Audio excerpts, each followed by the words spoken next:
Bonjour, ça fait plaisir de vous revoir. Donc après plus d'un an et demi d'absence en termes de vidéo, euh, j'ai ressenti quand même assez fortement ces derniers temps le besoin de repartir sur ce mode de communication avec vous, de façon à nouveau consolider la partie écrite. Voilà. Il faut voir les choses de différents points de vue, les recevoir de différents points de vue, au travers de différents médias. La partie écrite est évidemment la plus économique, mais enfin, donc elle manque un peu de chair, donc je viens faire cette vidéo pour ajouter un peu d'incarnation, un peu de dynamique, un peu d'image. Voilà, pour vous encourager à avancer dans votre intérêt, dans votre étude de cette méthode de l'objet conceptuel. Voilà, il s'est passé quand même donc plus d'un an et demi euh, depuis notre dernier échange. Les choses ont très bien avancé. Voilà, les choses euh, progressent indéfiniment. Et je pense qu'elle continuera à progresser tant que je serai vivant, et puis j'espère aussi après, hein, si j'ai réussi à en convaincre suffisamment parmi vous de prendre la suite. Mais enfin, j'ai encore un petit peu de temps devant moi, hein, encore au moins quand même une petite vingtaine d'années. Donc on a de quoi faire du boulot pour fabriquer quelque chose de vraiment solide, de vraiment durable pour 100 ans, pour j'espère 1000 ans, voilà, comme pour toute chose de valeur. Moi qui adore Archimède et son principe, eh ben, ça fait quand même à peu près 3000 ans, voilà, eh ben, qu'il est bien vivant, de la même façon que les fables de La Fontaine, qui datent de certainement 1000 ans ou 2000 ans avant Jésus-Christ, et qui nous sont parvenus en très très bon état, avec quelques étapes de reconditionnement. Donc, toute chose de valeur, utile, hein, que ce soit l'eau chaude, que ce soit la roue, que ce soit le fil à couper le beurre éventuellement, toute chose utile, n'a pas de raison de disparaître, au contraire, elle a toutes les raisons de se développer, de se consolider, et j'espère bien que ce sera le cas pour cette méthode, j'en suis certain. À nouveau, euh, je n'en aurai pour orgueil que mon opiniâtreté, hein. On ne fait que prolonger, je dirais, le travail de ceux qui nous précèdent et de ceux avec qui nous vivons, hein. Nous ne sommes que une toute petite, infime prolongation de ce que les autres ont fait, hein. Donc, on ne va pas s'enorgueillir à l'excès. On prolonge une observation, on prolonge une étude, on prend le temps d'approfondir, de rationaliser, d'exprimer, d'épurer, pour obtenir un nouveau résultat qui vient s'ajouter aux autres et qui vient donc apporter son service dans la prolongation de ce qui a déjà été fait. Donc voilà, on est quasiment plus qu'inventeur, on est plutôt témoin, et puis on est travailleur, quoi. Je veux dire, une recherche, un aboutissement, c'est un travail. On prend le temps, hein, on fait l'investissement, on fait le pari de faire un voyage, d'aller dans telle direction, parce qu'on croit qu'il y a effectivement quelque chose d'important à trouver, à ramener, et puis on le fait, voilà. C'est plus une question de comportement moral, plus que de génie, hein. Je ne crois pas trop au génie, je crois plutôt à la patience, au travail prolongé, à la confiance dans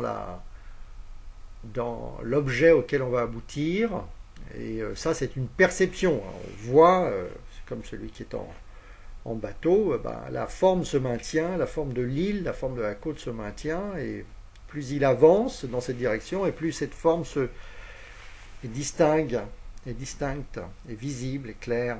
Et donc ça l'encourage, je dirais, à continuer. Et pour peu qu'on aime le risque, et qu'on décide d'aller jusqu'au bout, et ben finalement on va finir par aboutir au résultat et aboutir à cette découverte. Encore une fois, les choses sont, on ne fait que les découvrir, on n'invente pas, on découvre. Voilà.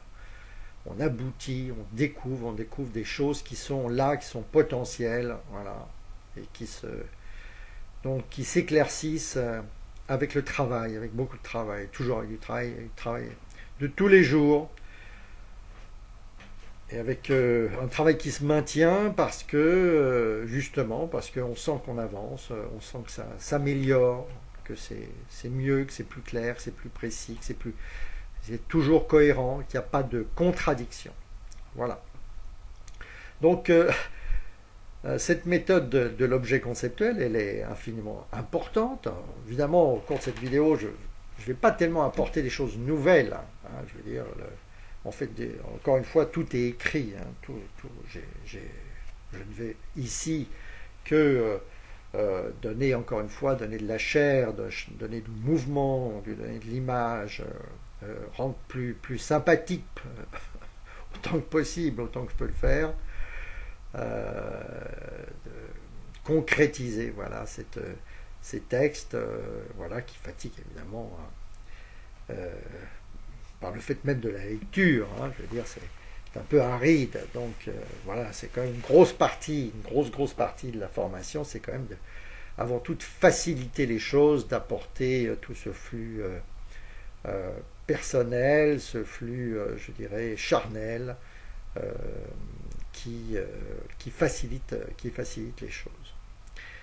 Voilà. Donc, le plus important pour moi, c'est que vous compreniez, vous acquériez petit à petit la certitude, enfin au moins que ça vous avance dans cette certitude, du fait que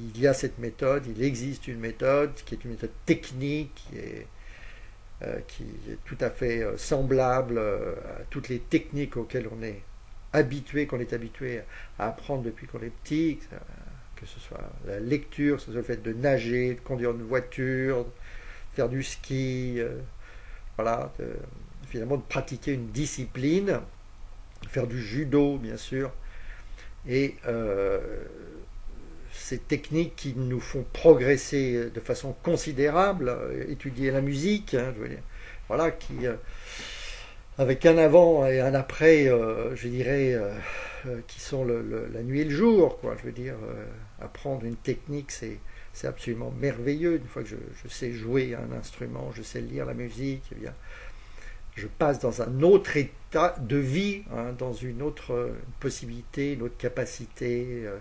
Tout un champ immense s'offre à moi et aux autres, à ceux avec qui je vais communiquer, à qui je vais donner. Voilà. Donc le principe même de la maîtrise d'une technique se pose pas, elle est d'un intérêt infini. Si je ne savais pas lire, je serais bien malheureux, je serais très très malheureux. Celui qui est illettré, eh bien, est bien malheureux. Eh bien, cette technique-là de la construction conceptuelle, de cette technique de fabrication de sa connaissance, qui est disponible à tous, qui est très proche au point de vue du mode de fonctionnement, du mode d'utilisation de la lecture, hein, que personne ne va remettre en cause, la magie de la lecture, eh bien, il y a une magie de la construction conceptuelle.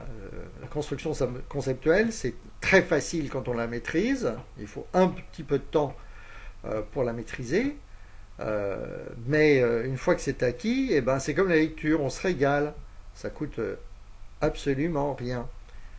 C'est ça qui est... Excusez-moi, j'ai un petit problème avec PAF, voilà. J'ai fait disparaître une pop-up, voilà.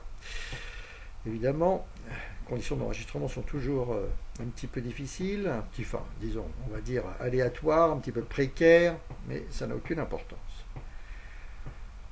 Donc, voilà, cette technique qui s'apparente à la lecture, à la magie de la lecture, encore une fois, faites l'expérience par vous-même, essayez d'apprendre à lire, par exemple, l'arabe, même encore plus simple, enfin disons plus simple, beaucoup plus simple à lire si vous ne connaissez pas le russe, c'est bien à lire en russe. Il y a vraiment un passage de 1 à 1 million hein, entre, je dirais, ma perception du texte quand je ne sais pas encore lire le russe ou l'arabe, et puis le moment où effectivement je maîtrise cette technique de lecture. Hein. Ça rend plus compte évidemment pour la lecture dans notre langue, mais si vous le faites avec un autre système de caractères, vous allez revivre finalement ce passage de 0 à 100, hein, d'une énorme difficulté initiale lorsqu'on ne maîtrise pas la technique, à une énorme facilité lorsqu'elle est devenue complètement maîtrisée, c'est-à-dire réflexe. C'est pareil, la construction conceptuelle est de nature réflexe, c'est-à-dire elle doit passer à l'état de réflexe. Et quand c'est réflexe, c'est comme pour la lecture, c'est-à-dire ça me coûte absolument plus rien, c'est un pur régal. Lorsque je lis mon journal, ça me coûte rien. Lorsque je regarde la télé, ça me coûte rien. Lorsque je maîtrise la construction conceptuelle, eh bien cette construction ne me coûte rien. Autrement dit, je passe à un état dans lequel je suis capable de fabriquer avec une extrême facilité, avec uniquement un plaisir, le plaisir de lire, le plaisir de construire. Hein, j'ajoute aujourd'hui, je dis, dans les savoirs fondamentaux, il y a lire, écrire, calculer, le calcul, et construire. Lire, écrire, construire. C'est-à-dire que la construction conceptuelle s'apparente complètement à une technique fondamentale, aussi fondamentale que la lecture. Mais aussi la conduite d'une voiture, etc. Bon, enfin, le cas de la lecture est assez particulier, puisque quand même, on y consacre pas mal de temps hein, pour voilà, conduire une voiture. On le fait en 5 minutes, enfin pas en 5 minutes, mais on le fait en quelques heures et c'est bon. Alors que pour maîtriser la lecture, il faut quand même, je dirais, de 300, 400 heures, ou sinon 500 ou plus, et après de la pratique. Réessayer à nouveau avec de l'arabe, avec du chinois, avec du russe. C'est quand même un gros boulot, quoi. Voilà. Alors c'est pareil, c'est un gros boulot. C'est du temps, maintenant c'est boulot, mais pas au sens pénible, hein, c'est pas pénible, et ça ne doit jamais, encore une fois, ça ne doit jamais être pénible. Hein. Un apprentissage ne doit jamais être pénible. Ça peut être un peu fatigant, voilà, ça donne envie de dormir, mais ça ne doit pas être une souffrance. Hein, si un apprentissage est une souffrance, ça signifie qu'on va trop vite, on va aller trop vite, on va faire des étapes qui sont trop longues, on veut griller les étapes, voilà, et puis donc on va souffrir par un échec excessif. Voilà.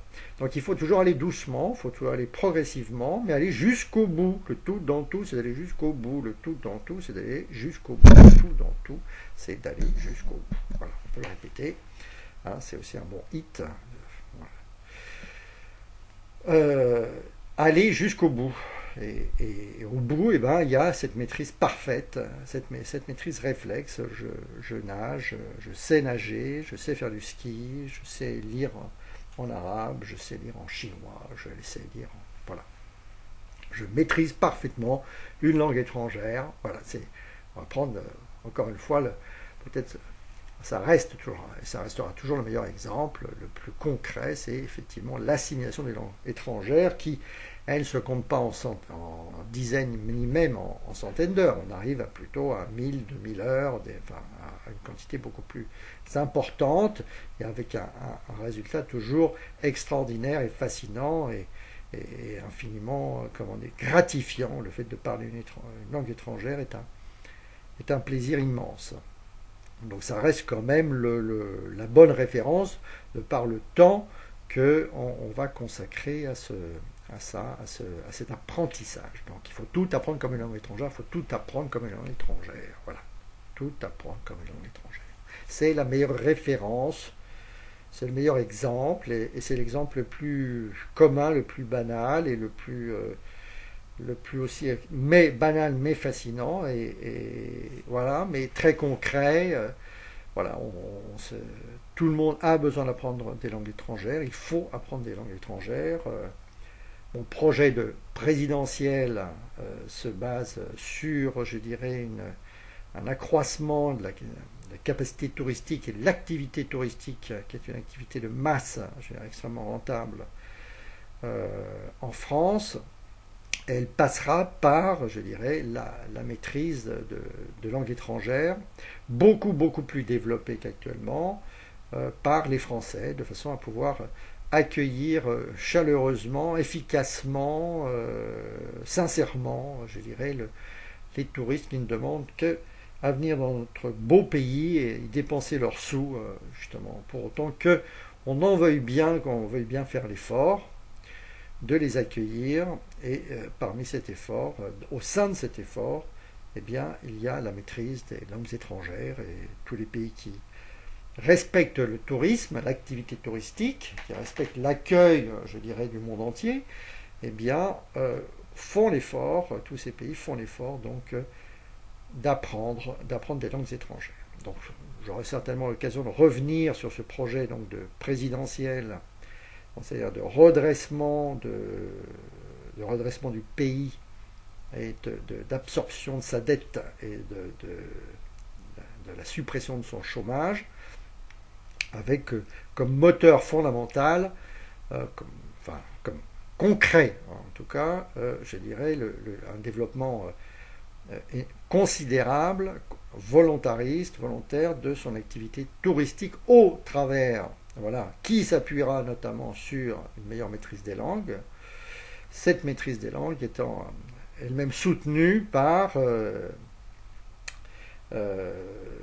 facilitée considérablement par l'usage de cette méthode que je mets à votre disposition.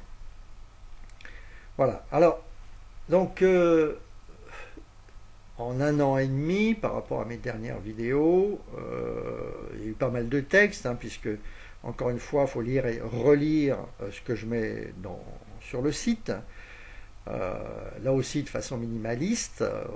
Actuellement, pratiquement, je suis quasiment obligé de concentrer l'effort de communication sur la partie journal. Donc, vous aurez vu sur le site que j'ai introduit cette journalisation, ce blogging mensuel, avec une grosse partie, avant tout, qui est aussi minimaliste, axée sur les nouveaux textes, hein, les nouveaux textes à par cœur visualisés, les théorèmes, les définitions, les principes, définition de principe, synthèse, résumé essentiel, essence schématisé, formalisé. Je répète, définition, principe, synthèse, résumé essentiel, essence schématisé, formalisé. Voilà. Donc, c'est-à-dire sur ces phrases, sur ces principes, sur ces, on va pas dire ces dictons, mais le mieux c'est ces essentiels, ces textes à par cœur visualisés lentement mais sûrement, qui sont des véritables pierres, hein, comme des textes de loi, comme des définitions des théorèmes en mathématiques. Je parle d'ailleurs de mathématisation de la pensée, de la réflexion, de l'activité intellectuelle, comme en musique, encore une fois, ça fait deux parenthèses là encore. En musique, on a une rationalisation totale, je veux dire, tous les chefs-d'œuvre qui existent dans le domaine musical, eh bien, sont le fruit d'une rationalisation totale de la pensée musicale. Donc, alors, même chose, pour faire la bonne architecture, eh bien, on a rationalisé, je dirais, à fond pour pouvoir faire des beaux immeubles, des beaux gratte-ciels, des belles surfaces habitables, des belles maisons, etc.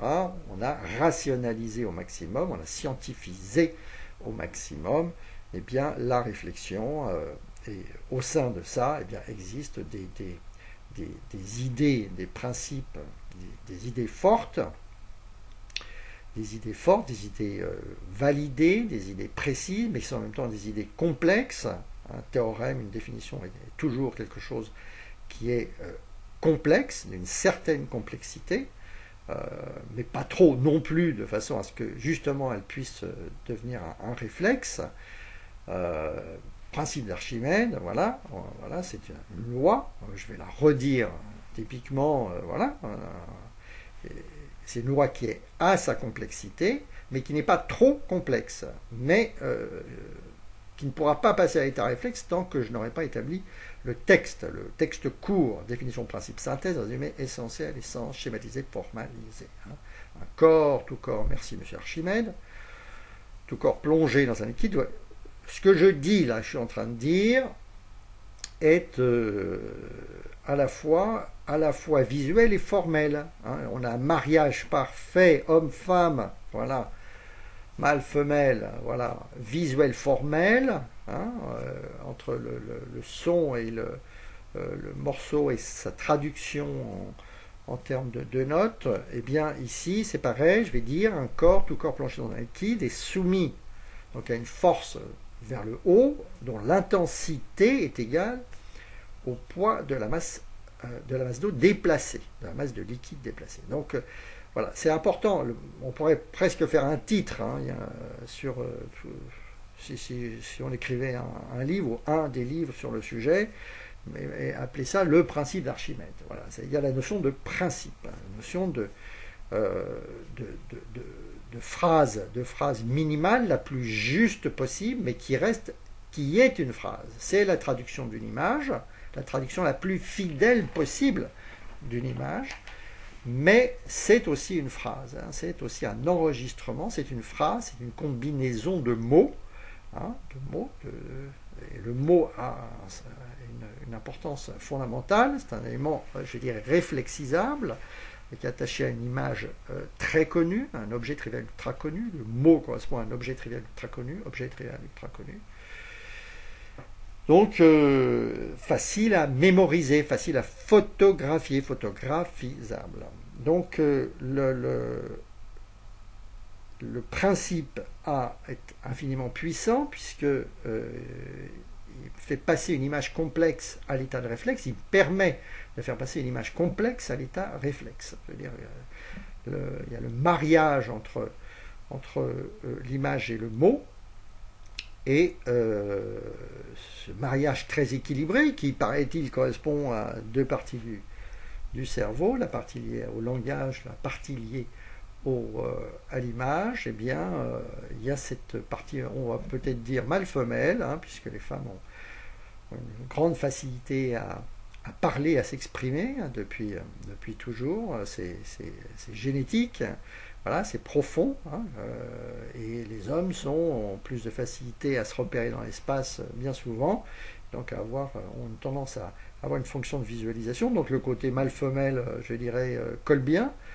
Eh bien, c'est ce mariage parfait homme-femme, mâle-femelle, donc image-texte, qui va donner une perfection exploitable, c'est-à-dire que je vais utiliser, que je vais pouvoir utiliser pour faire mon boulot, pour être utile, pour pouvoir rendre le service attaché à ma profession. Donc, plus je dirais, plus ma profession est à valeur ajoutée importante, à une composante intellectuelle, plutôt à une richesse d'éléments importantes.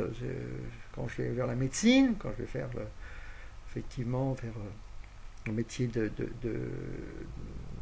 d'avocat ou d'ingénieur, bien sûr, eh bien, je dois savoir énormément de choses. Je dois maîtriser à 100%, je dirais, des milliers d'éléments, ou des dizaines de milliers d'éléments. Quand j'apprends une langue étrangère, normalement, je vais vers 100 000 éléments.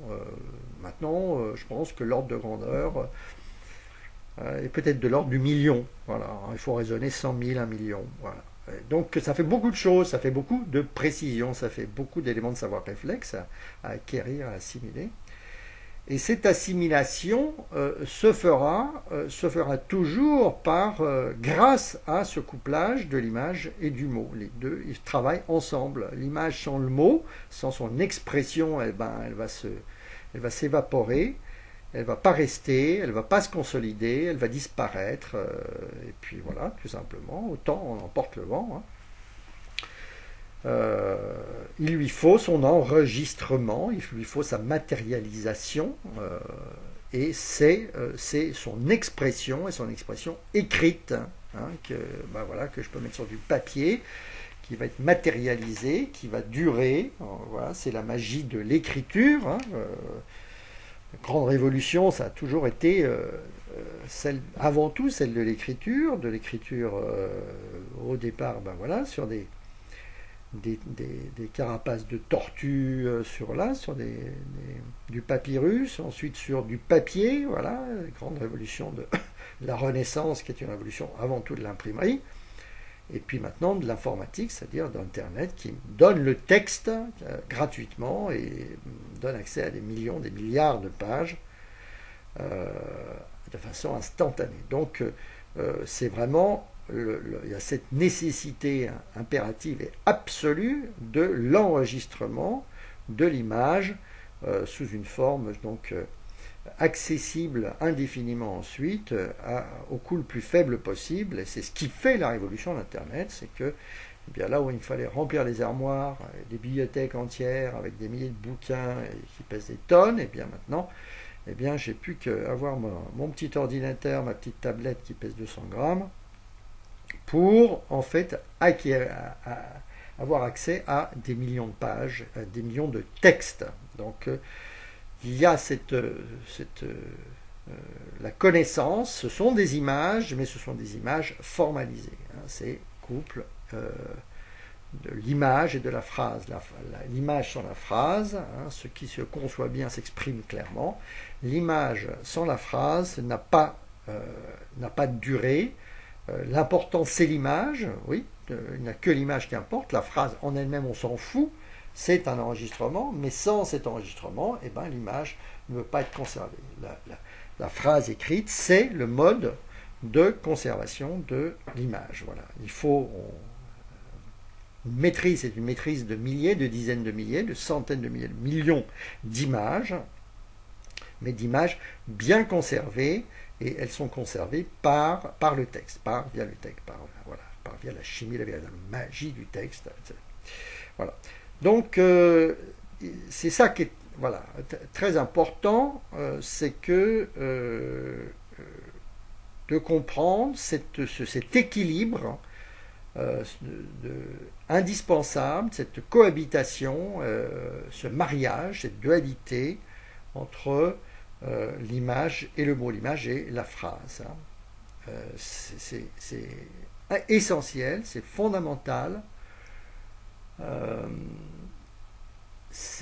L'image se retrouve mariée à la phrase, et la phrase elle-même lui apporte donc sa pérennité écrite sur le papier, mais aussi sa pérennité écrite mentalement. C'est-à-dire qu'effectivement, il y a une mémoire attachée à la phrase. C'est-à-dire une phrase est un codage, mais c'est un codage réflexe, et la mémoire a une capacité à conserver spontanément une phrase bien faite, une phrase autorisée, une phrase claire, une phrase significative, mais à la conserver en tant que phrase. Donc, d'ailleurs, à noter, hein, voilà, c'est que c'est la base même du raisonnement, la base même de la psychanalyse et de l'analyse, c'est que je formalise, je visualise, je 3D, je trivialise, je schématise, je formalise, je cristallise, je piécise, je maisonise, je quartilise, j'ai mon finitif, je discrétise, je sérialise, j'arbogixialise, je textualise, je textise, je morise, je phrasise, je paragraphise. Donc, la mémoire, il y a une partie du cerveau, à gauche, à droite, j'en sais rien, qui est, il y a une partie de la mémoire qui est une mémoire de la phrase elle-même, c'est-à-dire de cette partie formalisée, et qui est une mémoire spontanée, et qui donc vient se combiner, vient ancrer l'image. En fait, c'est parce que j'ai une image, voilà, on va dire c'est la gauche, et j'ai la phrase. La phrase a son propre système d'ancrage, de mémorisation, de gravure, hein, d'enregistrement. Je grave sur un disque, je grave sur le papier, je grave sur la pierre, sur le marbre. Le cerveau, donc une partie du cerveau, hémisphère gauche ou droit, peu importe, donc a cette capacité à mémoriser la phrase. Donc c'est en combinant l'image et la phrase, et pas seulement la phrase d'ailleurs, je veux dire, tout élément formalisé, c'est aussi bien le schéma, mais c'est aussi bien la liste, hein, liberté, égalité, fraternité, voilà. Toute phrase, tout dicton, tout principe, hein, qui rit vendredi, dimanche pleurera, bien mal acquis ne profite jamais, donc tous ces principes, ces dictons, voilà, eh bien, correspondent bien à ça. C'est-à-dire qu'en fin de compte, tant qu'il y a une nécessité absolue pour faire exister véritablement une image à fond et à vie, il y a une nécessité absolue de l'exprimer et de la dire et de la redire, ce qui fait que cette phrase finit par justement se graver elle-même dans son propre espace. Et c'est la mémorisation de la phrase qui va finalement permettre à l'image de se maintenir, d'exister pour toujours, à tout jamais. Alors, au point que j'ai ajouté comme principe, également récemment, comme texte court, celui-ci, donc je dis, mon métier c'est, mon métier, votre métier, le métier de tout le monde, en fait, c'est tout ce qu'il faut savoir. Disons, mon métier, c'est un terme générique, vous pouvez le dire vous-même, et j'espère que vous le direz très bien tôt vous-même. Mon métier, mon travail, mon métier, c'est l'objet, c'est l'objet conceptuel, l'objet parfaitisé. L'objet parfaitisé, le texte par cœur visualisé. Mon métier, c'est l'objet conceptuel, l'objet parfait du texte par cœur visuel, l'objet parfaitisé par le texte. Via le texte, la chimie, la véritable magie du texte, la photographisation spontanée par révision, revisualisation, revisitation à coup nul rendu possible par le texte. Alors, vous voyez, même voilà, ça c'est un élément complexe, ce que j'appelle un élément complexe, une précision, voilà, une mutation importante, c'est une idée forte, c'est un bon principe, une bonne règle, une bonne loi, voilà. Mon métier, c'est l'objet conceptuel, l'objet parfaitisé, je vais passer du temps, l'objet conceptuel, l'objet parfaitisé, le texte par cœur visualisé, l'objet parfaitisé par le texte, via le texte, la chimie, la véritable magie du texte, la photographisation spontanée par révision, revisualisation, revisitation, à coup nul rendu possible par le texte. Voilà. Donc, peut-être d'ailleurs cette dernière phrase qui a peut-être motivé le fait que je refasse cette vidéo aujourd'hui. En deuxième position, avant de revenir sur celle-ci, il y en a une autre qui est quand même assez forte, mais qui elle est déjà écrite là dans le journal. Mon métier, c'est le thème quartierisé, totalement trivialisé, rendu exactement comme la maison, comme le quartier. Rendu exactement comme la maison, comme le quartier. Totalement télévisionné, totalement trivialisé, totalement cristallisé, complètement autorisé comme objet. C'est pas ça que je voulais dire, mais peu importe. Devenu un quartier de l'espace conceptuel, voilà. Et mon métier, c'est le thème quartier totalement trivialisé, rendu exactement comme la maison, comme le quartier, que je n'ai plus qu'à visiter. Devenu un quartier de l'espace conceptuel que tout le monde peut visiter, dans lequel il n'y a plus qu'à se promener, qu'à naviguer, que rien ne distingue d'un quartier de l'espace réel, ma connaissance visuelle ordinaire, triviale, vitale, animale, innée, spontanée, ma maison de mon quartier, d'un magasin du BHV, la boutique de l'épicier, de ma salle de bain, la carte de France des buttes, Chaumont, de Bois-de-Vincennes, de Nogent. Je vais la refaire. Hein. Mon petit thème quartierisé, totalement trivialisé, rendu exactement comme la maison, comme le quartier, qui n'a plus qu'à visiter, devenir un quartier de l'espace conceptuel, que tout le monde peut visiter, dans lequel il n'y a plus qu'à se promener, qu'à naviguer, que rien ne distingue d'un quartier de l'espace réel, ma connaissance visuelle ordinaire, triviale, vitale, animale, innée, spontanée de ma maison, de mon quartier, de magasin de BHV, de la boutique de l'épicier, de ma salle de bain, de la carte de France des buttes, Chaumont, de Bois-de-Vincennes, de Nogent. Voilà.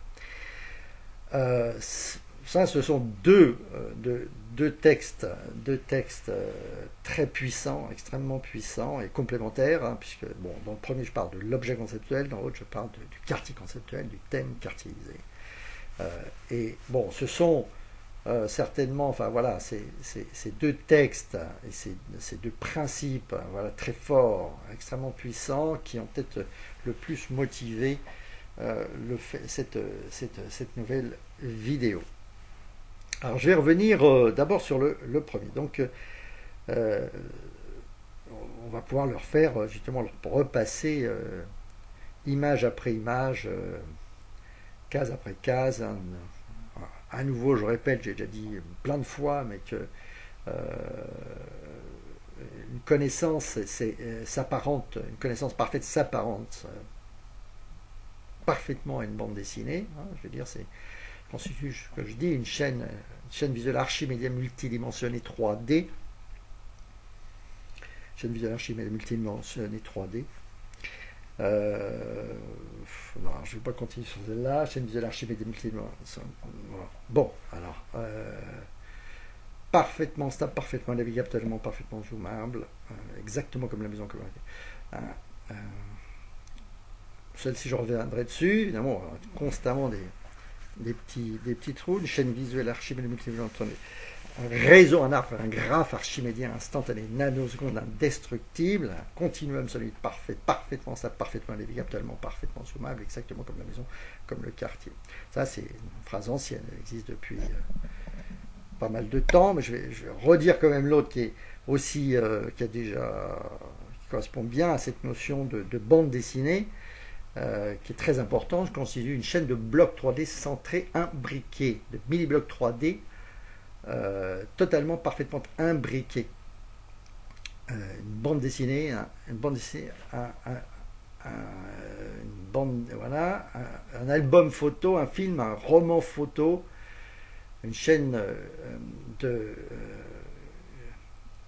une série de photos 3D, imbriquées dans chacune desquelles je peux entrer et m'installer. Donc chacune est une pièce dans laquelle je peux entrer et m'installer, dans laquelle je peux me limiter, je peux me consacrer, dans laquelle je peux rester aussi autant que je veux, dans laquelle se trouvent 2 ou 3 objets, ou groupes de 2 ou 3 objets, dont chacun est une porte donnant sur une nouvelle pièce dans laquelle je peux entrer et m'installer, dans laquelle je peux me limiter, je peux me consacrer, dans laquelle je peux rester aussi autant que je veux,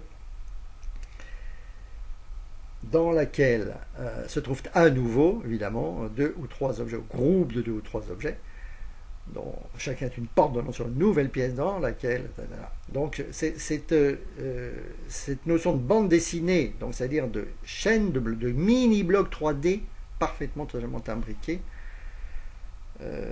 qui se suivent, donc c'est une bande dessinée, c'est-à-dire j'ai vraiment des petites photos, hein, des cases qui se suivent, qui sont de même taille, et avec lesquelles je vais en fait parcourir, qui constituent une série de photos 3D imbriquées, dans laquelle, sur chacune de laquelle je peux rester aussi longtemps que je veux, dans laquelle je peux me limiter, je peux me consacrer, sur laquelle je peux rester, donc chacune est une pièce, le mot pièce évidemment c'est important, est une pièce dans laquelle je peux entrer et m'installer, à laquelle je peux me limiter, je peux me consacrer, dans laquelle je peux rester aussi longtemps que je veux, dans laquelle je trouve 2 ou 3, etc.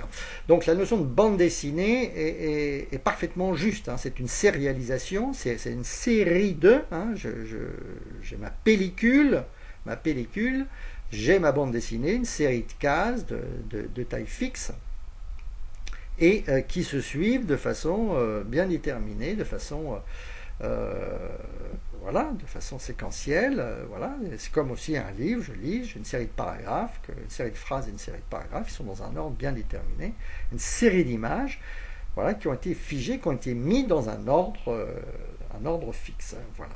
Et qui pourtant représente en fin de compte et stocke, je dirais, une réalité complètement 3D et 4D, hein, puisque ça se déroule dans le temps. Dans 3D, je peux me balader, je peux voir les choses sous 1000 angles différents, et puis j'ai la dimension temporelle, c'est-à-dire les événements qui se suivent. Voilà. Et tout ça est sérialisé dans mon texte, il est sérialisé dans mon roman photo, une bande dessinée, un film, une bande dessinée, un roman photo, un album photo, un film, voilà, un roman, voilà, à peu près. Donc, la notion de sérialisation est excessivement importante. Sérialisation d'images, c'est une bande dessinée, c'est une série d'images dans un ordre bien défini. Et que je vais pouvoir parcourir, reparcourir, je dirais, autant que je veux, donc, qui va me permettre donc de me promener et de reconstituer petit à petit, effectivement, une réalité 3D et 4D, voilà, de la reconstruire. Donc j'ai quelque chose de fondamentalement 3D que je vais sérialiser, donc que je vais transformer en une suite d'éléments de taille fixe et d'éléments de taille fixe qui se suivent, qui sont cohérents. Hein, je vais dire, je continue une chaîne de blocs 3, de mini-blocs 3D, pas chaîne de blocs 3D imbriquée, chaîne de blocs imbriquée logiquement, chaîne de mini-blocs 3D parfaitement, totalement imbriqué, une bande dessinée, une série de diapos, un album photo, un film, un roman photo, une bande dessinée, une série de diapos, un roman, un album photo, un film, un roman photo.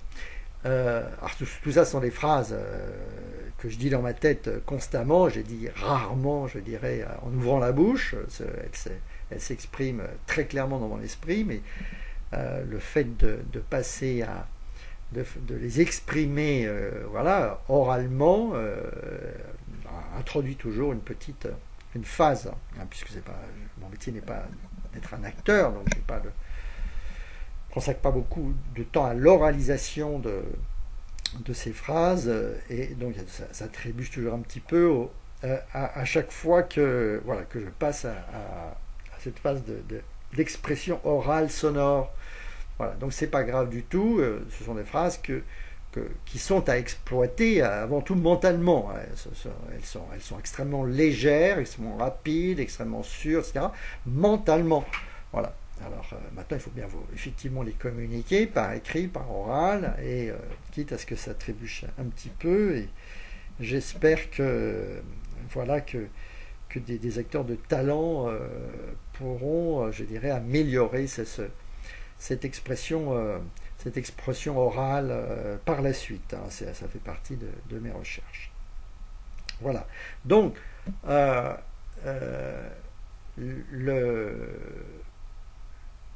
le but, une connaissance parfaite. Hein. J'arrive à 43 minutes. Donc, je ne sais plus si je peux aller jusqu'à 60. Oui, je pense que je peux aller jusqu'à 60. Donc, il me reste une quinzaine de minutes sur cette vidéo. Voilà. Et puis, évidemment, on est encore parti pour 4 heures d'enregistrement. Peut-être, les fois précédentes, ça a tourné entre 3 heures et 5 heures. Hein. C'est pas, d'un autre côté, c'est pas beaucoup, c'est beaucoup, mais c'est pas beaucoup, parce que c'est pareil, quand je conduis ma voiture, je peux rester pendant 15 heures dedans si je fais Paris-Almeria, voilà. Donc, cette notion de durée est très relative. On peut faire des hits, je peux faire des singles en 2 minutes, en 3 minutes, ou on peut faire des pièces en 1 heure, 1 heure et demie, on peut faire des exposés comme ceux-ci, qui correspondent en fait à une expression naturelle et spontanée, je dirais, comme on va converser avec un ami, et voilà, je vous vois comme mes amis, et donc je m'exprime de façon spontanée, voilà, et ça peut durer évidemment pendant pas mal de temps, et encore, à nouveau, je vous aurais encore dit qu'une partie, forcément. Hein. Ce ne sera pas ma dernière vidéo et ce ne sera pas ma dernière série de 2 ou 3 heures. L'important, c'est que ça passe. L'important, c'est que le message passe, que vous finissiez par comprendre que c'est que cette méthode est une méthode extrêmement solide, extrêmement épurée, extrêmement factuelle. Hein. Ça n'a rien à voir avec moi, ce sont des faits, ce sont simplement des faits. Voilà. Composition du nylon, formule du benzène, voilà, calcul de la trajectoire d'un projectile, etc. Ce sont des faits. On est dans le domaine technique, dans le domaine scientifique, dans le domaine constatable, reconstatable, reconstatable, voilà, à l'infini. Voilà. Alors, donc, j'ai donc à nouveau, c'est pour ça que je l'ai mis comme ça dans le titre du site, à la fois l'objet conceptuel d'une part et le quartier conceptuel. L'objet conceptuel, le quartier conceptuel. L'objet conceptuel, le quartier conceptuel. Un quartier conceptuel, c'est un ensemble d'objets conceptuels. Il n'y a pas d'objet isolé. Ça n'existe pas. Voilà, même ici, si je prends, il n'y a pas d'objet isolé. Mon nez n'est pas isolé, ma chemise, ce bouton n'est pas isolé, mon oreille n'est pas isolée, mon doigt n'est pas isolé. Il n'y a pas d'objet isolé. Voilà. Donc, l'objet conceptuel est forcément, effectivement, fait partie d'un ensemble d'éléments de même nature, de même type, de même catégorie, de même poids, hein, de même importance. Voilà, c'est la règle fondamentale, c'est-à-dire c'est pareil de 2 ou 3 fois 2 ou 3 IT. Hein, c'est-à-dire que tout objet, forcément une 2 ou 3 fois 2 ou 3 fois 2 ou 3 IT, c'est-à-dire un ensemble réduit d'éléments complexes, toujours un terme, mais à la fois simple et complexe, hein, mais d'éléments de même nature, de même type, de même catégorie, de même gabarit. De nature, de même type, de même catégorie, de même gabarit. Voilà. Donc, il n'y a pas d'objet isolé. Une maison dans un quartier, elle est à côté d'une autre maison, voilà, qui est à côté d'une autre maison, etc. Et puis tout ça, ça forme un pâté de maisons, et puis voilà, et puis ces pâtés de maisons forment un quartier avec des rues qui sont entre. Voilà. Il n'y a pas d'objet isolé. Tout objet est forcément visible, hein, au milieu, avec en même temps que 20 autres, que 100 autres, que 1000 autres. Hein. Alors, je dis que je fais exister un nouvel élément au milieu avec en même temps que 20 autres. Je fais exister, j'ajoute, je mets dans à côté de. C'est un des textes, hein, je fais exister, je construis l'objet où je suis, je fais exister, j'ajoute, je mets dans à côté de, je fais exister à cet endroit-là, dans cet élément que j'ai fait exister précédemment, au milieu avec en même temps, grâce à ces 10, ces 100, ces 1000 éléments déjà existants. Il n'y a pas d'objet isolé, un objet ne peut pas exister de façon isolée. Un objet est forcément un élément d'un tout. Voilà.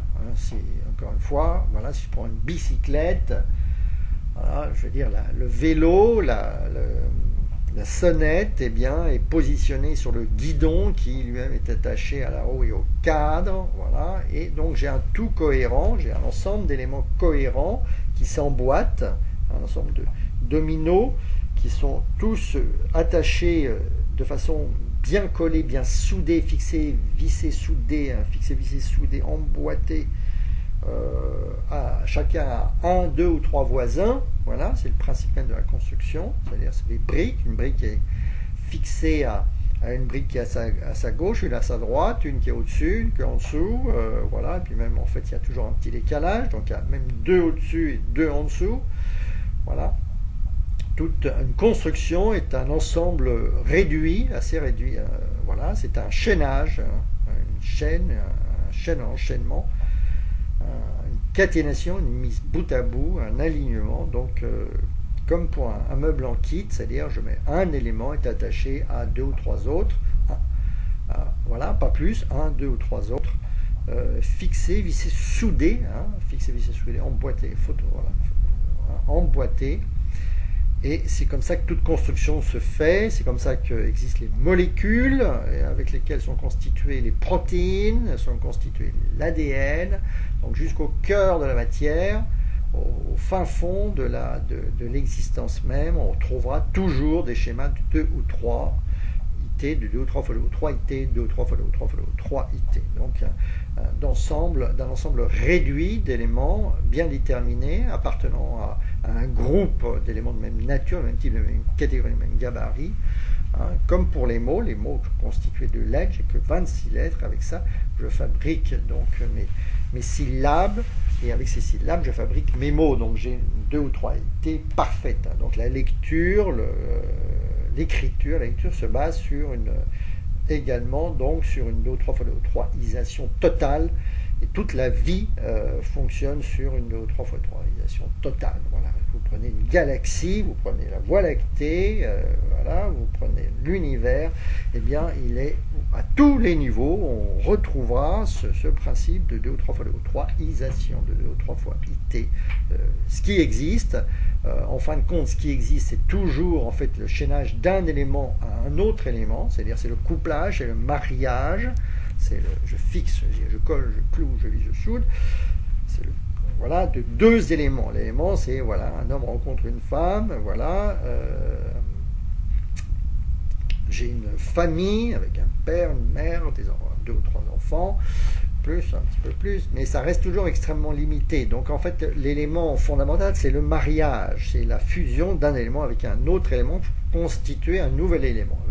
Un homme, une femme forment un couple, et à partir de ce couple va se constituer, je dirais, une famille avec des enfants qui sont attachés à ce couple. Donc en fait, j'ai vraiment 2 éléments, voilà, hein, qui en forment un, sur lequel viennent s'ajouter un ensemble d'éléments qui sont les enfants, et donc j'ai à nouveau un couplage, et donc c'est comme ça que je 2 ou 3 fois 2 ou 3 fois 2 ou 3 is, etc.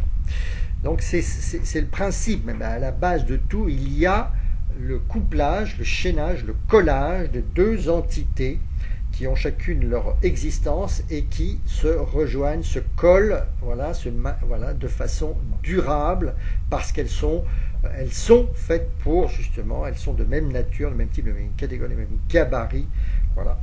Et donc c'est ce couplage, le fait de ce chaînage, cette caténation, le fait de mettre un A à côté d'un B, un B à côté d'un A, ce qui va me donner un bas, un nouvel élément. Donc c'est cette connexion, ce collage d'un élément avec un autre élément de sa même famille qui va donner un nouvel élément qui devient à son tour lui-même combinable. C'est-à-dire 2 lettres vont me donner une syllabe, et cette syllabe va elle-même devenir, je dirais, combinable avec 1 ou 2 autres syllabes pour me donner un mot qui va devenir lui-même une entité qui va pouvoir se coller avec une autre entité pour donner une proposition, et ces propositions vont donner des phrases, ces phrases des paragraphes, etc. etc. Donc c'est la notion de 2 ou 3 fois 2 ou 3 IT. Cette notion est aussi bien comprise dans pas mal de philosophie, je crois notamment dans le yoga, il me semble, j'ai bien compris ce que m'a dit une personne de ma famille qui pratique pas mal cette technique.